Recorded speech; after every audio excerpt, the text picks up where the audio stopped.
All right, greetings and salutations, everyone. My name is Andrew Kirchhoff, and welcome to our Wild Card Weekend live stream for the NFL season. Again, this is the playoffs. Everything is on the line for all these teams. I want to welcome everybody for joining me this afternoon. Of course, in about 45 minutes, we will have the Raiders versus the Bengals live on television, and which at that point, I'm going to be glued to the TV and seeing exactly how that game transpires. Either way, I'm just here to talk fantasy football. I'm here to answer questions. I'm here to see what's going on. Of course, I'll be going ahead and going through a couple pick'em slips for Underdog Fantasy in just a little bit. So for those of you who are interested, I did probably the most research I've done in quite some time for some of these pick'em slips for a given weekend. So I'll kind of comb over those, give you guys my perspective, some of the stats in regards to how possible it could potentially be for some of these players to attain those numbers on the over or unders. But that's the entire kind of, I guess, objective for today. We'll hop around. If you've got a question, ask it in the chat. I'm here to help in regards to whether or not, you guys are starting dynasty leagues and you got to go ahead and make some picks this weekend or something of that exchange, or you have a keeper league, let me know. I'm here. Spoder Juan said, hey, who would you start? David Montgomery, Melvin Gordon, and DeAndre Swift. I mean, after the last week of the season, or after the last 2 weeks of the season, we all saw DeAndre Swift completely disappear from that offense. I'm going to assume that was just them trying to hold him and keep him healthy for next year and not try to extend any sort of injury time into the offseason. But, ultimately at the back end of the year, especially the final 5 weeks of the season, David Montgomery was the best.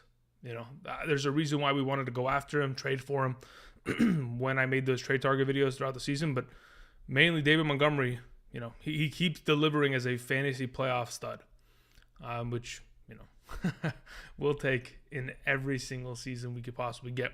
Obviously, next year it's going to be a little bit different. I'm assuming Tariq Cohen's return will certainly play in an impact on David Montgomery's receiving work, which was really the defining factor of his season once again. But either way, KS says, thanks for everything that you did for us this season, Andrew. You've been my favorite fantasy analyst on YouTube this season. Glad the algorithm recommended you. I'm glad the algorithm recommended me as well. Again, the YouTube algorithm is a tricky construct there. You gotta butter it up sometimes. You gotta do a couple things here and there to get your name out. Especially considering my channel doesn't have fantasy or football in it, right? It's just Andrew Kirchhoff, which obviously makes it a lot harder for me to, get viewership in comparison to other channels who maybe are fantasy XYZ. But either way, that's the decision I made, and I have to live with it at this point. Let's see here. Brian French says, what's up? What's up, dude? How's it going? Hope you're doing well. Alex says, I appreciate your content. Won my championship in week 18 with your help. For sure. Alex, I'm actually curious. Who were the best players on your team in week 18? Like, who were the main carries of that squad?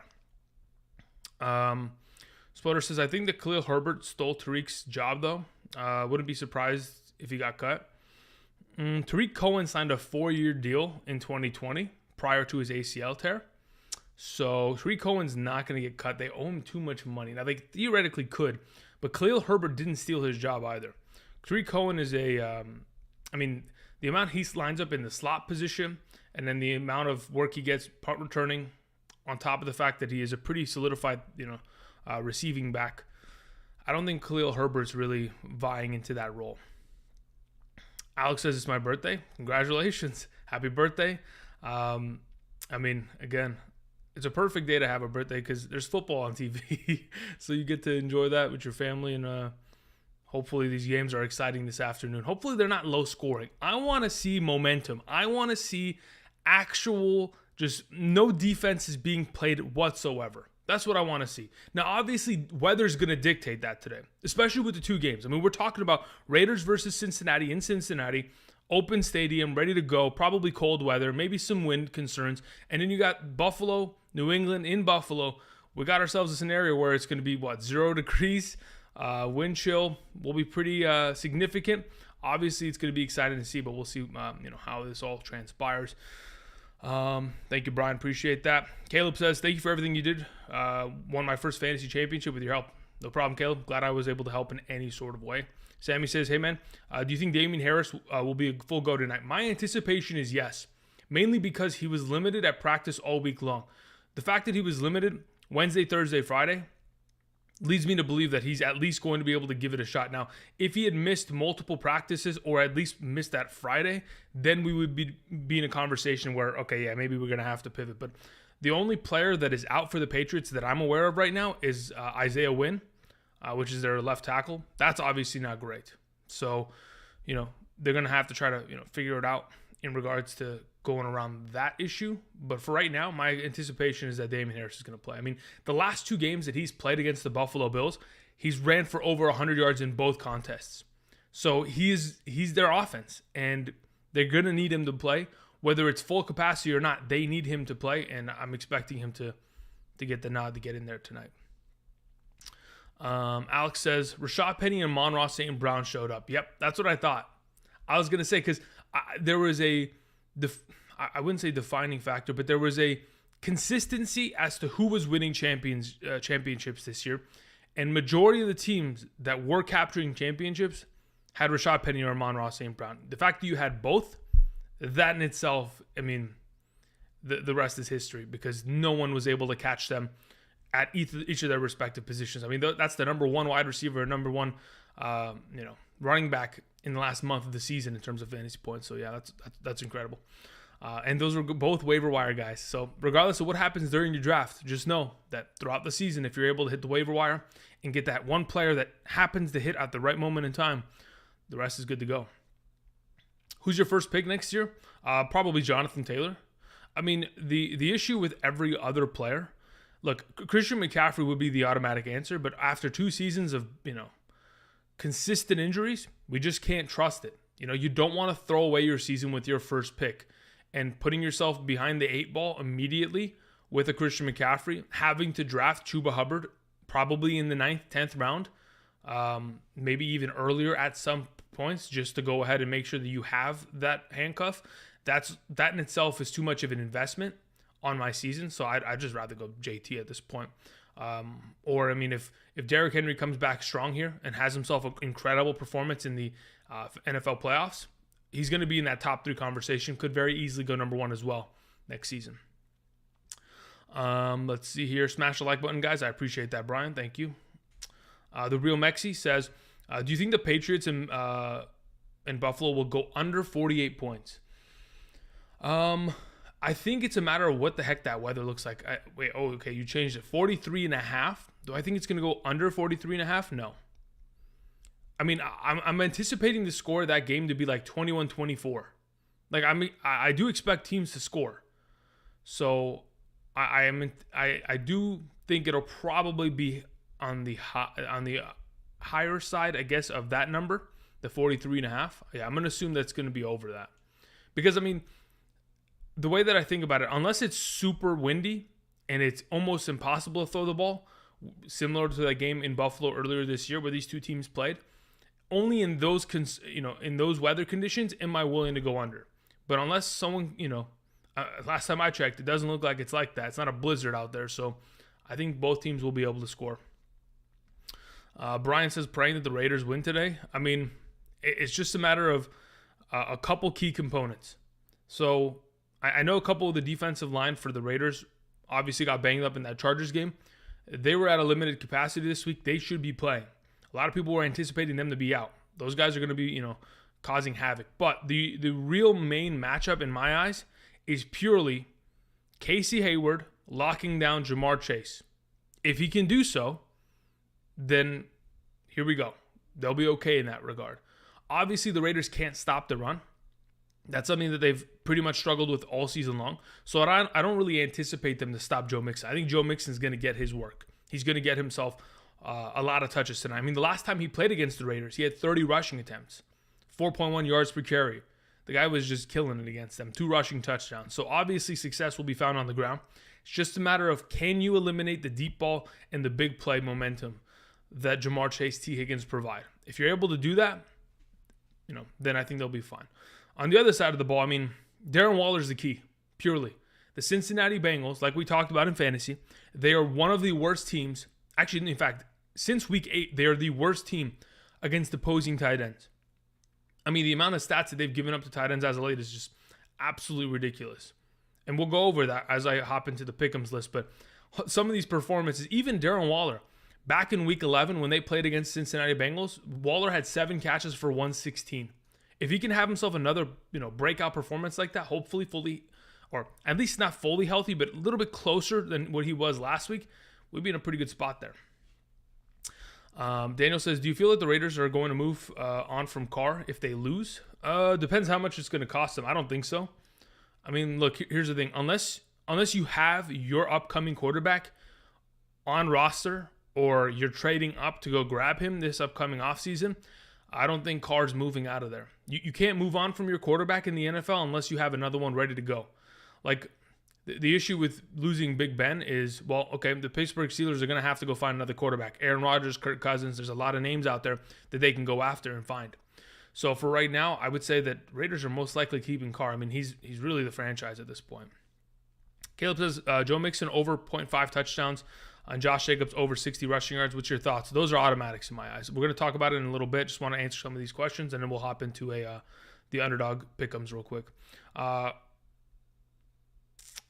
Carr would be gone maybe if they landed Watson. I mean, at this point, nobody wants to touch Watson. So, I mean, that's a stretch. At this point, like, Derek Carr really is that team. When I think of Raiders, I think Derek Carr. That's the identity of their team. So, I don't know if they really want to move there. Let's see here. What's your prediction on tonight's games? So, earlier this week, I had an entire playoff prediction bracket, right? It was a matter of, like, though I want the Bengals to win just as much as I want the Raiders to win, I don't really have a pull here. I just think that the Raiders are a team that is kind of slept on. This might be a closer game than people think. Even if the Bengals win, I think the Raiders will keep this game close. So that's why I picked the Raiders to win. Because I was like, you know what? Maybe they can go ahead and do it. Maybe they can win their first playoff game since, like, the early 2000s. Let's see here. What can the Raiders get better than Carr at this point? They should draft a QB soon, though. I mean, look, drafting a QB, you're gonna need to grab one and hopefully just train him under Carr, because at this point, I mean, what was Carr? Carr was a second-round pick, right? Out of Fresno. So I mean, at this point, I'm thinking to myself, unless you're gonna like build up a quarterback as his backup, you're gonna have to go after a first rounder in future seasons. Steven says, you're like the cool uncle in the family. All right. I mean, that works out. I'll take it, whatever. It's no big deal. I was looking for the cool cousin. That's what I was looking for, but we'll take the uncle part, whatever. Thoughts on Jalen Hurts' first season as a starter? Incredible. I mean, the ability to take his team to the playoffs, from a 4-win team to a 9-win team, just like that. The ankle injury that he dealt with in the last month of the season obviously hurt them a little bit. Pretty much lost them 2 games. The first game against the New York Giants that they played that they lost, if he didn't get hurt in that game, they easily win that. They're a 10-win team. This is not a joke of a team. They're an actual competitive team. Now, but the issue is with Jalen Hurts, he's already played against Tom Brady and the Tampa Bay Buccaneers earlier this season, week 6, Thursday Night Football. He was limited to 169 total yards. I mean, they literally kept a QB spy waiting for him. Devin White just sat there and waited for him to scramble the whole game. And it's a little bit of a different team now. Of course, the Eagles have kind of transitioned to this run-heavy squad where they're running the ball 30-plus times a game. That's going to be tough for Tampa Bay to stop. I mean, if without some of their premier run stoppers there, I know Levante David's coming back, which is a huge deal, but it's going to be interesting there. Well, you watched the Nickelodeon NFL broadcast this weekend. I didn't even know that existed. Okay. So probably not in that regard. I didn't even know it existed. Andrew, the Raiders may have, the Madden factor going for them. I mean, listen, anything that we want to call it, whether it's the Madden factor or whether it's just, them clicking at the right time. When teams get hot going into the playoffs, that's the best thing that you want to see, right? Like last year, if you guys remember, the Pittsburgh Steelers went into the playoffs ice cold. They literally lost 4 out of the last 6 games going into the playoffs, and they just weren't looking like the team that they were earlier in the season in 2020, right? Remember the Pittsburgh Steelers started 11-0 in 2020? A lot of people don't remember that because they were the softest 11-0 team that had ever existed. But they went in, they lost in the first round. It's almost in that same page. This is why I think the Cardinals are going to lose. Cardinals losing 4 out of the last 5 games, whether it is home or away, they have struggled heavily. And there's a little bit of an edge for the Rams because of that. The Cardinals are on a little bit of a slide. Jimmy Conner over there, James Conner, may not play.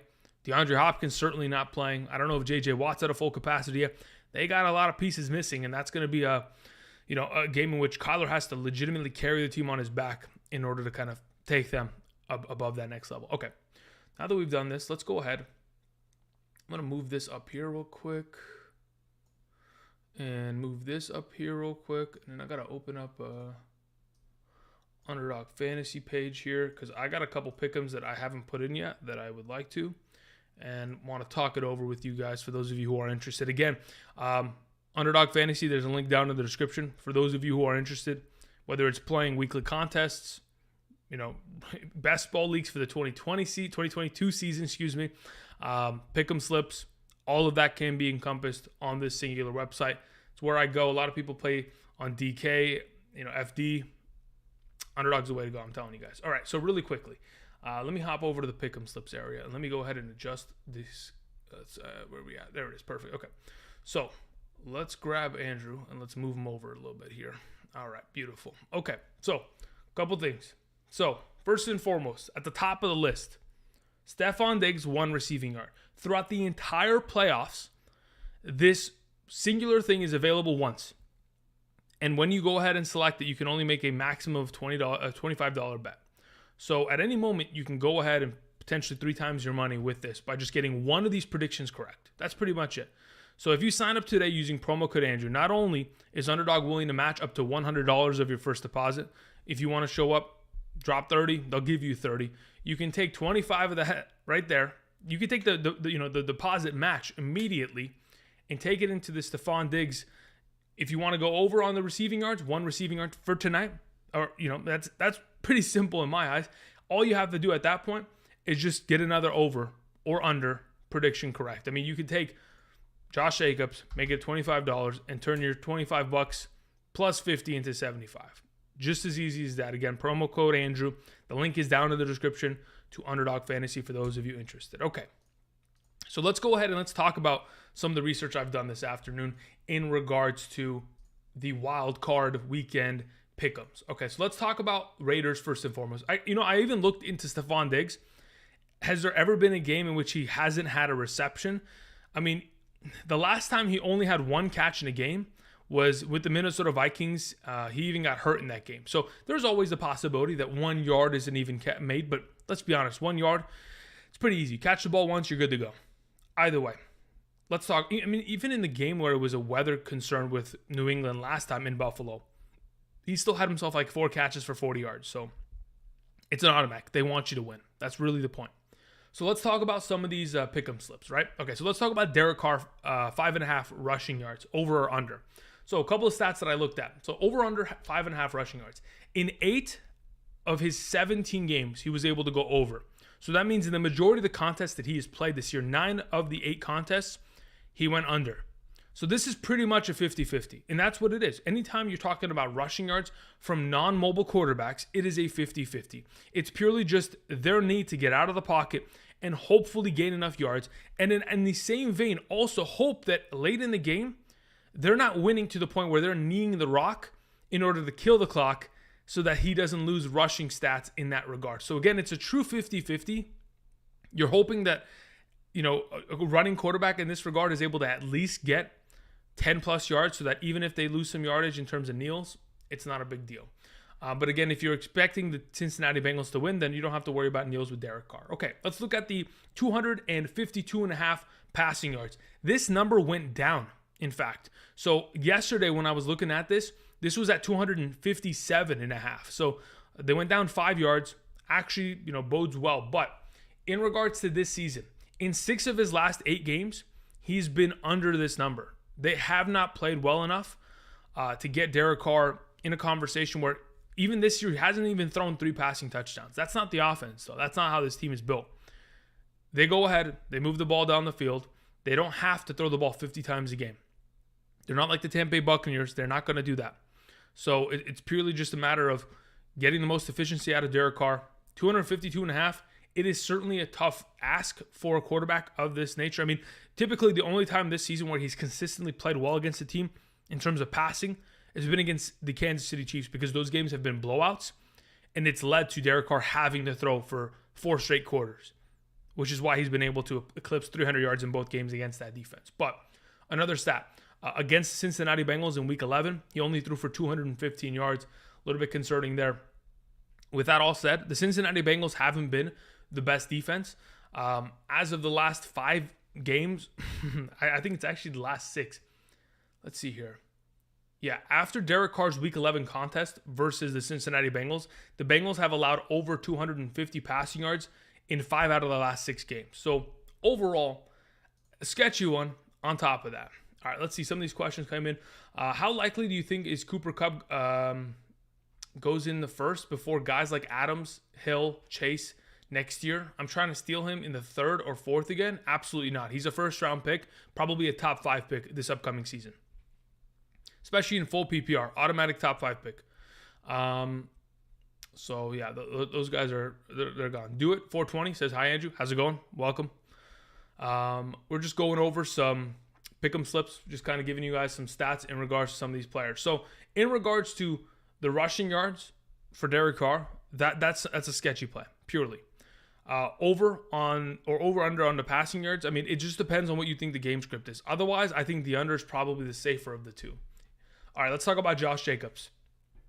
Jacobs' receiving yards. Now, there was a stretch of games earlier this season where he was a receiving monster. As of the last 3 games that he has played, he has not been able to go over this 19.5 receiving yard total. So, obviously, again, it is very game script dependent. If you're in a contest where you're losing for majority of the game, then by all means, he's going to catch the ball a bunch because there is no Kenyon Drake, and he's going to find value.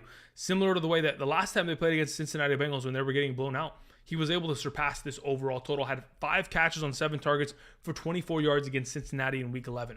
Outside of that, from Week 6 through 15 of this season, let's see here. What's the stat that I have here? So from Week 6 through 15, in 8 of the 9 games, he was able to go over. But again, in the last 3 weeks, has not gotten any receiving work at all. Mainly been, a pretty good running back, just running the ball. Purely because, he's gone over 100 yards in 2 out of the last 3 games that he has played on top of that, which is great. So that moves me to my next topic. The stat that I'm probably most confident in, which is Josh Jacobs over 61.5 rushing yards. This season already, of course, he's dealt with some, injuries, hasn't played every game, only totaled about 900 rushing yards on the season. Hasn't been, the greatest running back. But again, earlier this season as well, there have been a lot of games where the game script completely diverts from their overall potential. Similar to the way when they played against Kansas City twice, when a team, gets ahead of the Raiders lose the running game and they lose the game outright. When they lose the game flow, possession, when they lose time of possession on the clock, that's pretty much been their, the last nail in their, proverbial coffin. But a couple stats that I wanted to read in terms of the rushing yards. In the last 3 games, he's gone over on this total. Obviously, this season, in the last 4 games, the Cincinnati Bengals, they have struggled against running backs. Specifically, in the last 4 games, they've given up 125, 127, 187, and 29. Those are the last 4 games to opposing running backs. They've given up a boatload of yards, to say the very least. So, if you're giving up yardage at that point on the ground to opposing running backs, then I anticipate it to be a little bit of a struggle going into this weekend in terms of stopping Josh Jacobs. I think he's the most automatic in terms of over. They just added 23.5 completions for Derek Carr. That's interesting. They're updating this as we go, literally. So either way, we're going to continue on. Hunter Renfrow, 5.5 receptions. Again, that's a sketchy one. If he's going to be that next level Hunter Renfrow, then sure. But if Darren Waller shows up and begins taking those targets away, that's going to be a harder number to meet. But again, unless Hunter Renfrow is succeeding, this team is not going to win. So if you think the Raiders are on that path, good to go. In terms of receiving yards, 55.5. All right, in the 10 games that he played with Darren Waller this season, he only went over 55.5 receiving yards 4 times. So he failed 6 times in this mark this season already. On top of that, in the 7 games that he played without Darren Waller in the lineup, he was able to go over this total 5 different times. So obviously with Darren Waller in the lineup, making himself known as a presence, it's going to be tougher. On top of the fact, Mike Hinton, the slot corner for the Cincinnati Bengals, the last time these two teams played, Hunter Renfrow only had 4 catches on 4 targets for 43 yards. Not the greatest game, but still, if Renfrow just continues to work at it and they continue to throw the ball in his direction, I think he should be fine. Let's see here. Zay Jones, Bryan Edwards. I mean, these guys are the sketchiest of the group, though. Zay Jones, in the last 4 weeks, or in the last 4 games specifically, has had 35 total targets. So he's pretty much averaging in the range. I mean, the fact that he's gotten 35 total targets in the last 4 games, I mean, that's over 8 targets per game on average. When you're in that conversation of getting almost double-digit targets every week, the ability to catch the ball and get over 43.5 receiving yards should be an accomplishable goal. It really should be, in my opinion at least. It should be. So I like the over there. Am I 100% grabbing it? Probably not, because I think there are other plays that should be a little bit stronger in that regard. Next thing, Bryan Edwards, 23.5. It actually went down to 22.5 receiving yards. He's been able to accomplish that goal like once every 3 weeks. So he'll accomplish it, take 2 weeks off, accomplish it, take 2 weeks off. That Bryan Edwards, not the greatest play there overall. Darren Waller, this is what I was mentioning earlier. He is the X factor to winning this game tonight, or this afternoon. If in fact Darren Waller dominates because of how bad the Cincinnati Bengals are in terms of stopping opposing tight ends, then by all means, he could lead his team to a victory after missing a pretty substantial amount of time this season. Specifically, let's talk about tight end performances against the Cincinnati Bengals in the last 7 weeks. Darren Waller, in Week 11, had himself 7 catches on 8 targets for 116. Pratt Freiermuth the week after, 4 catches, 40 yards, and a touchdown. Denver, their tight ends combined for 8 catches for 115. Kansas City's tight ends, 9 catches, 66, and a touchdown. Mark Andrews, 8 catches, 125, and a touchdown. And George Kittle, 13 catches, 151, and a touchdown. Overall, in terms of stud tight ends like Waller, Kelsey, Mark Andrews, George Kittle, even guys like Noah Fant, Albert Okwuegbunam in their own right, they're all able to very easily surpass this number. And I think as long as Darren Waller is given the ample opportunity, this should be the overplay. Very easily. As long as this offense is putting up, a pretty good game. I mean, honestly, if the Raiders are supposed to do what they're supposed to, and everything is going in line to succeed for them, then all 3 of these should potentially hit. Now, it's purely a matter of game script. Are they throwing the ball way more? Are they running the ball because they've maintained the lead for majority of the game? That's the biggest, factor in that regard. A couple things before I move on to the Cincinnati side of this. Hop into the chat real quick. Let's see here. Larry says, Andrew, I am disappointed. All right, Larry. Glad to hear that. What app is this? This is Underdog Fantasy. If you guys haven't checked them out, there's a link down in the description. You can just go to the website, check it out, check these things out. If it interests you, if you want to play in the pick'ems, whether it's the weekend drafts where you can draft a team, compete against thousands for a prize pool, you can check that out down in the description. If you decide to sign up, use promo code Andrew today, Underdog Fantasy, with the use of that promo code when you sign up, is willing to match up to $100 of your first deposit. So they'll deposit match you up to $100, whether it's 50, 45, 80, 100, doesn't matter. Across the board, they'll match it, and you'll be good to go. So let's see here. Andrew, what's your draft strategy usually? My draft strategy usually, RB, tight end, wide receiver. That is typically, that's typically been the best over the last couple of years. I have 400 on the Raiders because you think they will win. Only legit reason I trust you. Well, you shouldn't trust me. The fact that you did that is an actual mistake. Congratulations. You played yourself.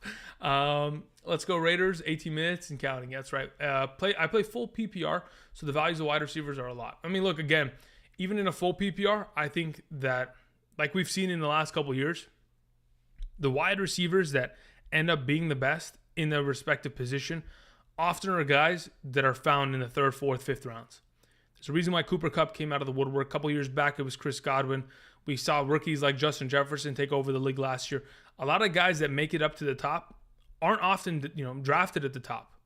And that's kind of been what we've seen over the last couple seasons here. Waller's not a stud tight end. He's what? If you don't think Waller's a stud tight end, then I mean, I don't know what to tell you. That legitimately has me scratching my head.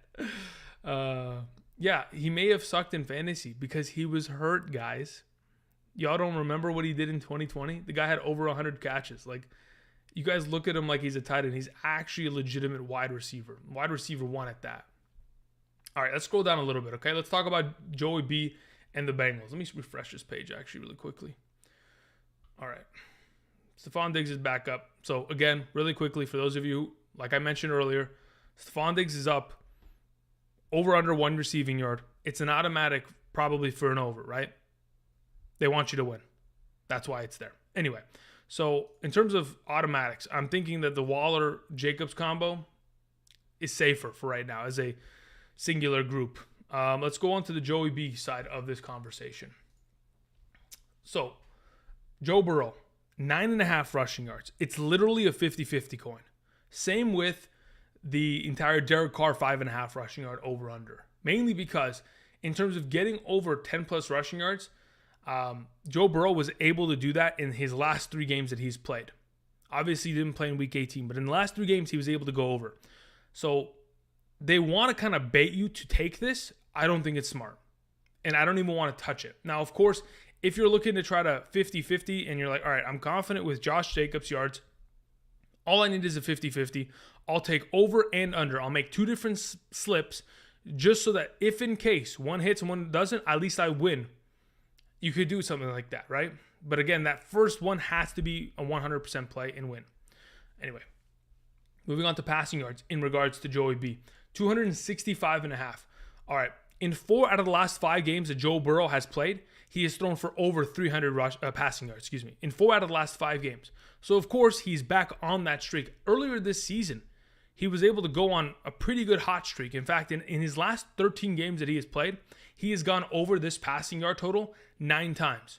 So more often than not, Joe Burrow is slinging the rock, and I absolutely believe this number is a very attainable one. 265.5 passing yards should be the over very easily. Moving on, in terms of passing completions, this is new. This just showed up right now. Interceptions even showed up right now. This was not here earlier this morning, much less yesterday. So I'm glad Underdog continues to just update it, throw stuff out there. No stats on those as of this moment. Moving on to Joe Mixon, another one of these plays that I like. He went up 1 yard. He was at 74.5 yards. He went up to 75.5, which makes it a little bit sketchier. Now, the reason why is because Joe Mixon this season, though he has been a great runner, he's the number 3 overall rushing yard leader in the National Football League in 2021. Those are all great things. But specifically, the thing that kind of is sketchy. In 11 of his 16 games this season, he has gone under on this total. So only in 5 games this season has Joe Mixon gone over 76 total rushing yards.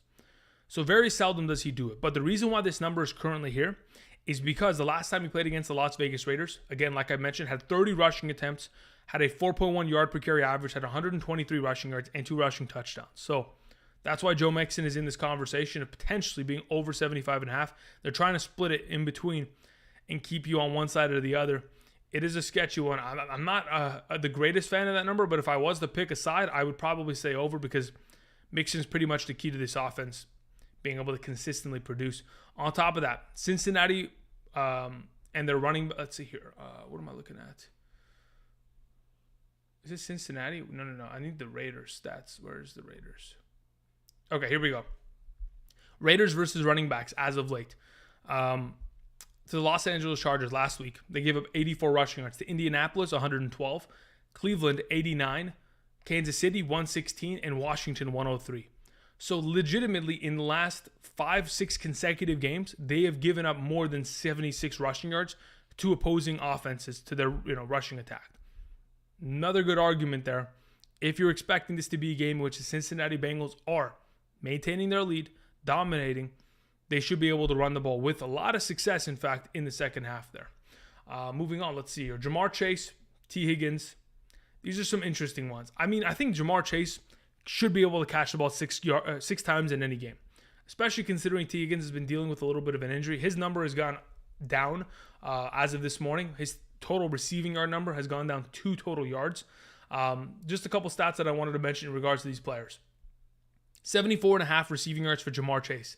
In the last 10 games, he has gone under 7 times in terms of this number. So he's gone under 74, passing yards in the last couple weeks here. The last 2 months, 2.5 months actually. So it's very difficult for him to surpass this number. Especially with Casey Hayward, me thinking that's probably the X factor. Unless, Ja'Marr Chase is catching the ball on one of those dig routes that Mike Williams was succeeding on so well last season, or one of them skinny posts and takes it to the house. It's going to be tough for him to gain this yardage because truly they're going to try to double team him probably the entire game.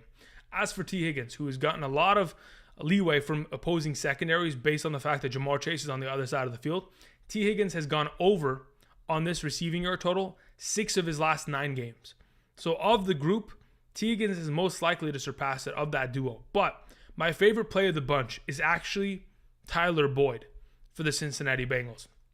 In 4 of his last 5 games with Joe Burrow under center, he has gone over this number. The last time he played against the Las Vegas Raiders in Week 11, 6 catches for 49 yards. I honestly think that the over here for Tyler Boyd is a very attainable one. Not only that, CJ Uzomah, 26.5 receiving yards. In the last, 4 games? Yeah, in the last 5 games, he's had 29 total targets. So just about almost 6 total targets per game.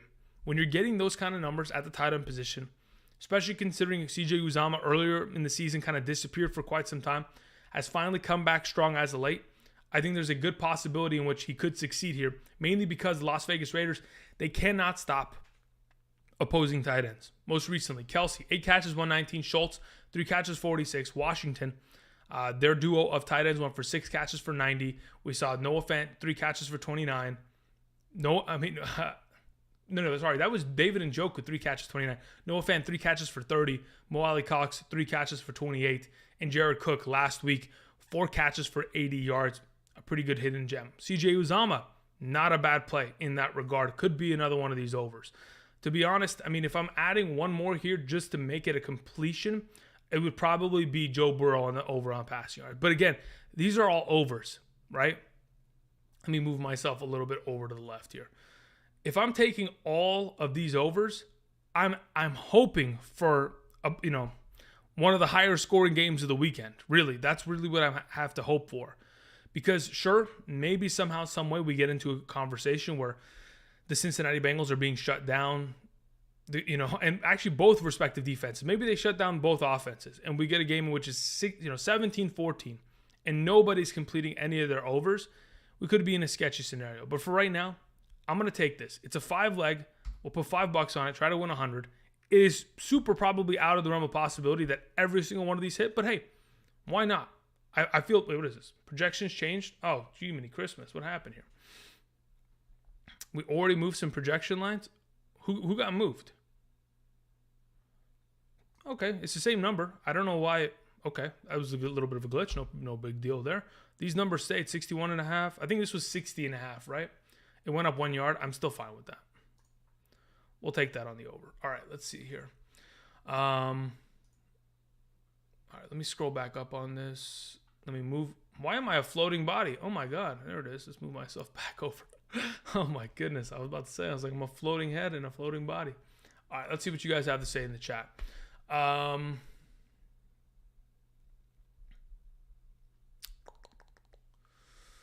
have a question for the flex this week for a playoff league. If you have a chance, yeah, I'm ready. I just lost Fournette, and I'm wondering who I should pivot to on the wire. Why would you lose Fournette? Fournette, is he out? All right, let me check something real quick. Let's go here, and let me actually check, because if Fournette is out, that would be actually devastating.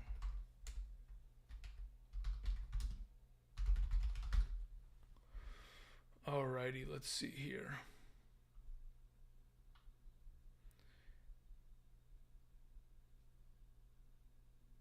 Leonard Fournette wasn't activated for Sunday's wild card game versus the Eagles.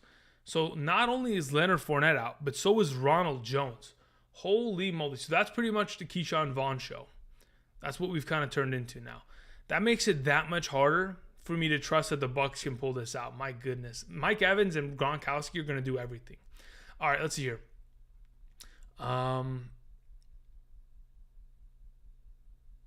My Underdog app has Diggs at 69 total yards.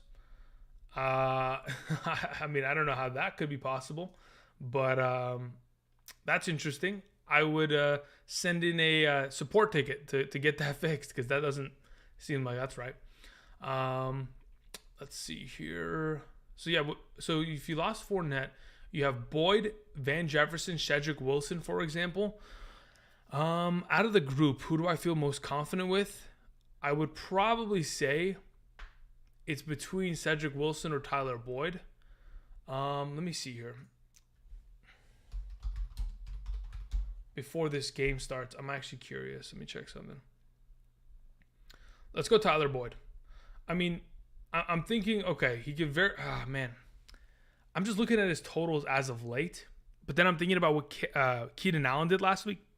Keenan Allen, as the slot receiver of the Chargers, disappeared. I mean, actually disappeared, which is crazy, because you'd think Keenan Allen should play well, but I mean, they're a pretty good defense there with the Raiders. Their secondary is their best part of their defense, besides their pass rush with Ngakoue and Crosby. So I'm thinking maybe let's just go with Cedric Wilson, and let's hope that the Dallas Cowboys pass the entire time, because that's what I'm expecting the Dallas Cowboys to do.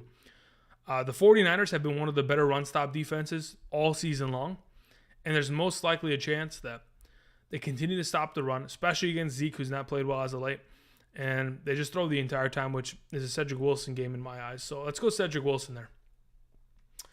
Let's see here. Actually, I think I'm going to pivot to Ertz at the flex, because the playoff league is a tight end premium. Yeah, if it's a tight end premium and you get 1.5 points per reception, then I would take that. See you, Brian. Have a good one. Have a good one. I mean, there is a good enough argument for so many of these players to be respective starts. It's just, it's really tough in that regard. It certainly is.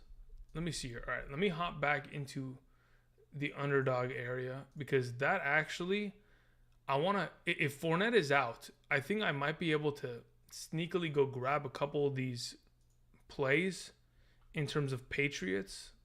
Oh, okay. So whoever was saying they have Stephon Diggs at 69 yards, yeah, this Stephon Diggs is completely different than this Stephon Diggs. The top screen one is the special line. The bottom one is the public to everyone line. So just putting it out there. Where is Tom Brady's passing yardage? Where is we got? Okay, we have Gronk at 59.5. That's an automatic over. We're going to have to take that. The Eagles cannot stop tight ends this season, so that number is going to go over, especially with what's his name out, Leonard Fournette and Ronald Jones out, so they're going to have to pass the entire game. So I want to probably accompany that with another performance here that I'm looking towards. I'm going to take the under on Jalen Hurts yardage. Actually, oh man, if they can't move the ball, then they just keep giving it back to Philly. Look, the only reason I like the under on Jalen Hurts here, when I was looking at his overall this season, in 7 of his 15 games, he only went over on this number. Only 7 of his 15 games.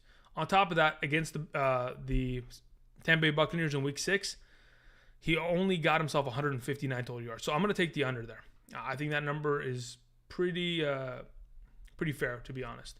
Gabriel Davis, I'll take the over there. I have a couple stats in regards to that. Gabriel Davis, in the last 6 games, has gone over on this total receiving yard number. Last time he played against the New England Patriots, went over that number. On top of that, a couple stats that I wanted to mention. He has been playing 90% of the snaps in the last 4 games that he has played. Cole Beasley went from playing 70, 80% to going to a mere 50%. Cole Beasley has been phased out of this offense. Gabriel Davis is now a huge part of it. I think he'll go over on that. So really quickly, I'm just going to put this together. A lot of these have been pretty much clipped off because, again, the games have started in that regard. So I'm going to go ahead, make a nice 3-piece here for tomorrow's slated game on top of Gabriel Davis tonight. A couple stats that I wanted to mention in regards to tonight's game before we get going here and I go and watch this Cincinnati game while you guys are still here. For those of you who are interested, of course. Mac Jones, I don't know anything about this. These 3 stats are purely just things that I don't want to touch. But let's talk about Damien Harris, 61.5 rushing yards. He's dealing with a hamstring injury, was limited all week. I anticipate him to play and to be the starter. The stats that I wanted to mention. In the last 2 games that he's played against the New England Patriots, he has surpassed 100 rushing yards in both contests. He is going to be given the rock probably 15 to 20 times tonight. That leans me in the direction of probably going over here. In regards to Ramondre Stevenson, 41.5 yards. Again, it purely depends on how much play we see from Damien Harris. If Damien Harris is limited, then Ramondre certainly can get work by all means.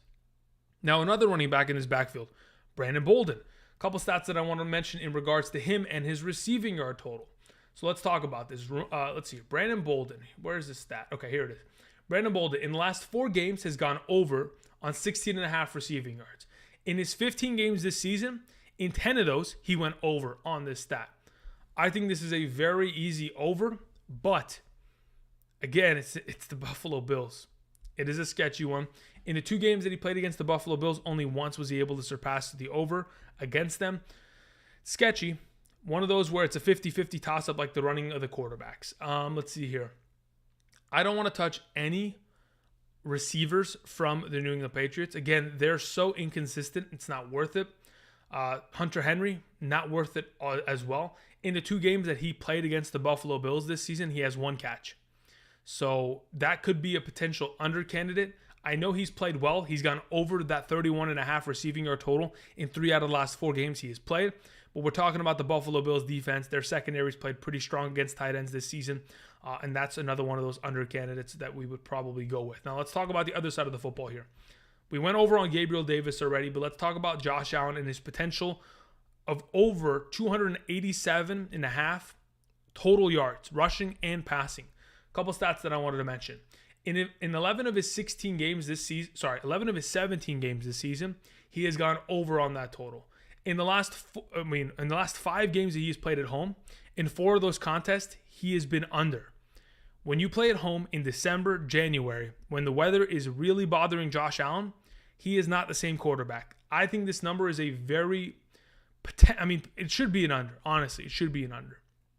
Devin Singletary, rushing yards. You may be thinking, well, if Josh Allen can pass the ball a lot, well, maybe Devin Singletary could find success. Unfortunately, though Devin Singletary was a fantasy stud in the last month of the season, playing against the New England Patriots has never been his strong suit. Though he's went over this number, 62.5 rushing yards, in 3 out of his last 4 games that he has played. The last 2 times that he played against the New England Patriots, 12 carries for 39 rushing yards, 10 carries for 36 rushing yards. A little bit unfortunate. But with that said, I think Devin Singletary, with a little bit more opportunity, a couple more touches here and there, could really break through because the New England Patriots are one of the worst run-stopping defenses in the National Football League. In fact, in the last couple weeks, have given up a boatload of rushing yards to opposing running backs. Miami went for 156 against them on the ground. Jacksonville, 64. Indianapolis, 170. Tennessee, 240. A lot of rushing yards have been given to opposing running backs against this team. I'll take the over. I'll hope that Devin Singletary can lock it up. And I'll go ahead and make another $5 bet, try to 6 times my overall money. And that's pretty much that. We'll go ahead, transition back to this screen, see what you guys have to say in the chat. I don't even know what the score of the game is yet. Let's see here. Who's even getting the kickoff? Because I'm probably going to bounce here in about 5-10 minutes, go watch this game. Enjoy Wild Card Weekend. Hopefully you guys will do the same.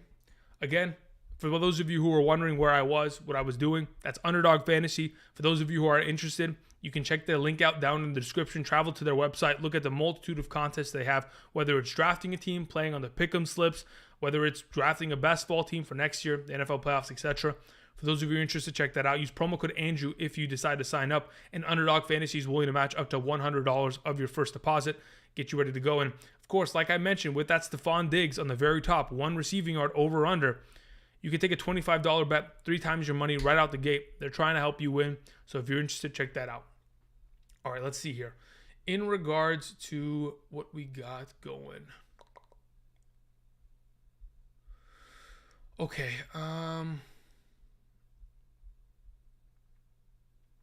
let's see here. At least help look at.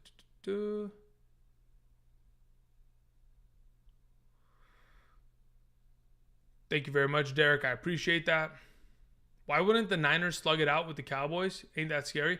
I mean, I'm anticipating the Cowboys to. I mean, look, though I think the 49ers will probably have the game close, the Cowboys have to pass the ball, and Dak Prescott has to be incredible. He has to pretty much be what he's been in the last couple weeks of the season, where he's torched Washington and Philadelphia secondaries. If he's able to do that to the 49ers, which is very easily manageable at this point, if he's able to do that, then by all means, he's in a good spot. But again, the 49ers defense, they've kind of gotten back to their days back in 2019 where they were an elite defense. They're stopping the run like no other. Their secondary's finally getting a little bit healthier. Emmanuel Mosley's back. So, that's it's going to be interesting there. I would love to be able to throw the game up on screen and watch together. Unfortunately, that is not a possibility. So, either way, unless anybody's got any other questions, I'm ready to go. Watch these games. Enjoy it. Hope that my pick'ems here will be hitting this today and see how everything transpires. Again, I appreciate you guys coming by.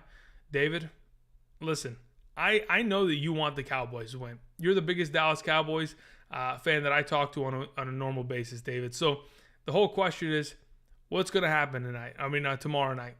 Is it an afternoon game? I don't even know. It doesn't matter. I think it's going to be a close one, honestly. I don't think it'll be a blowout like a lot of Cowboys fans think. It's a playoff game, guys. These are, unless we're talking about Kansas City versus Pittsburgh, even that game may not even be a blowout. You never know. Some of these teams have a hard time showing up. A couple turnovers, couple mistakes here and there can really, shift the tides of a singular game. Time of possession, if you're able to consistently run the ball in the playoffs, then by all means you could set yourself up for, a pretty sizable amount of success here. All right, let's see here. That's that. Made a couple pick'em slips, and I think we're good to go. All right. Thank you, everybody, for watching. I appreciate you guys coming out today for this quick impromptu live stream. That was about, a little bit underneath an hour, 55 minutes. I appreciate that. Zay Jones is about to eat today. I'm hoping he will. I mean, he's, again, 35 targets in the last 4 games. The guy's in that double-digit conversation. Hopefully he's able to eat, dominate, and lead the Raiders to an entertaining game. I don't care if they win. I just want it to be fun. All right, guys. Thank you. And until next time, I'll see you guys. Peace.